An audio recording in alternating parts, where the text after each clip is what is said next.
50 জনের কম ছাত্রছাত্রী রয়েছে এরকম প্রায় 160টি স্কুল বন্ধ করে পার্শ্ববর্তী স্কুলগুলিতে মার্জ করে দেবার যে সিদ্ধান্ত রাজ্য সরকার নিয়েছে তার প্রতিবাদ জানিয়ে আজ শিক্ষা ভবনে অধিকর্তার কাছে ডেপুটেশন দিল প্রদেশ যুব কংগ্রেস এবং এনএসইউআই ত্রিপুরা রাজ্য কমিটির একটি প্রতিনিধি দল।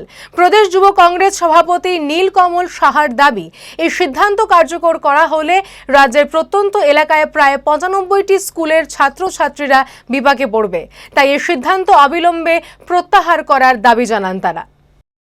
রাজ্যের ভবিষ্যৎ, রাজ্যের ছাত্রছাত্রীদের অন্ধকারের দিকে ঠেলে দেওয়ার একটি প্রচেষ্টা এবং অশিক্ষিত রেখে দেওয়ার একটি প্রচেষ্টা এই ভারতীয় জনতা পার্টির সরকার সংগঠিত করছে। আমরা ইতিমধ্যেই জানতে পেরেছি যে 160টি স্কুলের মতন 160টি স্কুল স্পেশালি হিলি এডিসি এরিয়ার স্কুলগুলোকে বন্ধ করে তাদেরকে বড় স্কুলের সঙ্গে মার্চ করে দেওয়ার একটি প্রচেষ্টা ভারতীয় জনতা পার্টির সরকার রাজ্যে সংগঠিত করার চেষ্টা করছে।